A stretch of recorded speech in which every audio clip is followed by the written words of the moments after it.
Okay. अस्सलाम वालेकुम मेरे सब वीरानू सारे दोस्तों, मैं हूँ आपका दोस्त मिर्ज़ा जट। भाई मेरा व्लॉग शुरू करने तो पहले मेरा यूट्यूब चैनल देसी आयरन मैन जरूर सब्सक्राइब करना और व्लॉग पूरा देखना है, मिस नहीं करना।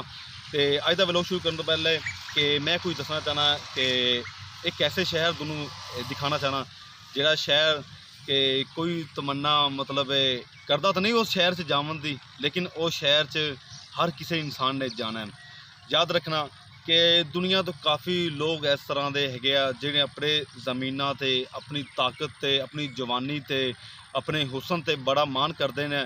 तो मैं उन्होंने एक ऐसे शहर वाल दिखाना चाहना, शायद वो क्या पहले कदे किसी व्लॉगर ने कदे ना दिखाया हो। मेरा दिखाने का मकसद है कि यार दुनिया सिर्फ फानी है। तो उन्हें दिखाने तो पहले मैं पहले एक वो शहर का तुहानू विजिट कराना चाहना जिहड़े लोग तमन्ना नहीं करते इस शहर जावन की, लेकिन वो मैं तुहानू एक शहर दिखाना, एक शहर वाल नज़र दड़ा लो कि यह वो शहर जी।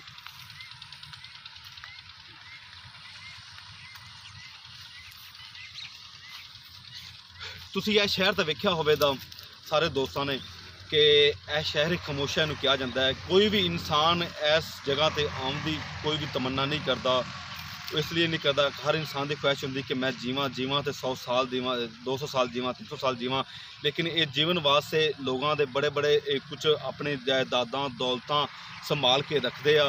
अपन जमीनों के 100 किला 200 किलो बनाव 200 किले बनाव के चक्कर में रेंदे आ कि अगर 1 करोड़ है तो 200 करोड़ बनाव के चक्कर में रेंदे आ। तो इंसान आता कि जिंदगी का सारी जिंदगी वक्त गुजार लेंदे आ, लेकिन पता नहीं चलता कि अता कि मौत आ जाती है। याद रखना कि कुरान में आया कुल्लु नफ्सिन ज़ायक़ातुल मौत, कि हर नफ्स ने मौत का जायका चखना है। तो मेरे भाईओ ज़रा गौर करने दे अपनी अजकल की साइंस भी एज कहती है कि 50-70 बस इदों बाद ज़्यादा किसी की एज नहीं हैगी ना होंदी है। इदों बाद उनका जिसम के अज़ा कुफ्त मुदाफत कमज़ोर होना शुरू हो जाते हैं। तो इस तरह का लेकिन 50-70 जिंदगी में इंसानों लोगों को अपने आप से इन्ना को मान होंदा है कि असी दुनिया की सब ताकत साढ़े कोल है, साढ़े दुनिया सब वजूद साढ़े कोल आ, असी बहुत जीना है। लेकिन जीवन में अपनी जिंदगी दुनिया में इन्ना को गिर जाते हैं। और कुरान से वाज़ह जिक्र कहता है अलहाकुमुत तकासुर हत्ता ज़ुरतुमुल मकाबिर, हलाक कर दिया तुझे दुनिया की दौलत ने, दुनिया की दौलत की कसरत ने तुझे हलाक कर दिया हत्ता कि तूने जाके कब्रें जाकर देखी। यह कब्रस्तान है कि जिंदे विच ऐसे लोग नौजवान पे ने जिन्हें सोचा सी कि मैं इन्नी ज़मीन बनावा दा, इन्नी जायदाद बनावा दा, इन्नियां कोठियां बंगले गाड़ियां बनावा दा। इस कब्रस्तान से ऐसे नौजवान पे ने, इस कब्रस्तान ऐसे नौजवान पे ने कि जिन्हें क्या सी कि इंशाअल्लाह असीं कल तो नमाज़ पढ़ना शुरू करांगे, कल तो इबादत करना शुरू करांगे। तो एहो नौजवान पे ने जिन्हें अपन ताकतां ते अपनी जवानियां ते बड़ा मान सी। तो याद रखना ये ताकत जवानी ये रूप सिर्फ डलते बढ़ते ने, एक दिन सब कुछ ख़त्म हो जाना है। तो है सिर्फ अल्लाह की ज़ात जानी है। तो याद रखना कि इस जगह की तैयारी करके की लैके जाना है की नहीं। याद कि ये सिर्फ ये जो जाओ दे अंदर जाओ तो ये सिर्फ 5 फुट की जगह थोड़े को पैसे हीरे जवाहरात नहीं मंगे दी, ये सिर्फ थोड़े माल मंगे दी। फिर देखना कि जो तुम आओ दे कि कबर भी कहती है अपने प्यारे नबी सल्लल्लाहु अलैहि वसल्लम की हदीस है। जो कबर कहती एक नेक बंदा आता है कि कबर भी कहती है कि ए बंदे मैं तेरा दुनिया का इन्ना इंतजार करती, आ बंदे हम मेरा सलूक वेख, मेरा प्यार वेख, मेरी मुहब्बत वेख। जो बदनेक बंदा है कबरस्तान को आता है तो यह कबर कहती आ हम मेरा बुरा सलूक वेख, मेरा तेन अपने जलवे दिखाने जो दुनिया तो अपने जवानी ते मान करता से, अपनी दौलत ते मान करता से, अपने पैसे ते मान करता से। हुण मेरा सलूक देख तेन मैं हुण किवें मजा चकानी आ, तेरियां पसलियां विच रगड़ा देवन दी, इहदे विच तेन सप बिचू छड्डां दी, तेन दसां तेन हुण मेरा सलूक देख।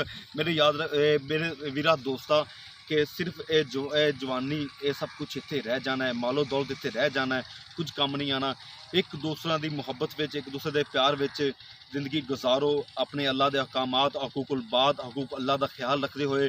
तो और एक लोगों की मुहब्बत याद रखो कि जो लोगों ने मैं देखा कि ऐसे ऐसे गंदी वीडियो बनाते हैं, लोगों का मजाक करते, गाली गलोच करते हैं। याद रखना ये वीडियो इत्थे रह जानियां, बात तुहानूं याद आ जाए, लेकिन कुछ नहीं लैके जाना। जो अगर तो अच्छे माल करो तो इंशाअल्लाह सारी जिंदगी तुसी अगर आखिर भी थोड़ी सवर जावे दी, जिंदगी भी थोड़ी सवर जावे दी। सब कुछ इत्थे रह जाए दुनिया च ब्रांड करने वाले आ ते काफ़ी ये ब्रांड च बैठे आ पे आ। ते जवानी चली जानी है, कुछ नहीं रह के जाना। तो खास तौर इस चीज़ की तैयारी कर लो। 5 फुट या 6 फुट की जगह की तैयारी कर लो। महल मालियां जिन्होंने अपने लोगों से अपनी जवानी से अपनी दौलत से मान होंदा है, याद रखना एक दिन छड़ के चला जाना है। तो मेरे भाईओ मेरा व्लॉग जरूर सुनया करो, तो शेयर भी जरूर किया करो, लाइक भी किया करो, कमेंट भी दस्या भी करो मेरा व्लॉग कैसा लगा। तो अज शहर खामोशां दी मैं तुहानूं इस दसना है कि सब फानी है, सब फानी है, कोई इस नहीं रहना। तो इनकी तैयारी कर लो मेरे भाईओ। तो हर इंसान ने जाना, मैं भी जाना, तुसां भी जाना है। तो उनके बाद अमाल चाहिए, होर कुछ नहीं चाहिए, माल दौलत जवानी कुछ नहीं चाहिए, सिर्फ अमाल चाहिए ने। ठीक है, खुदा हाफिज़, इजाज़त चाहना, अल्लाह हाफिज़।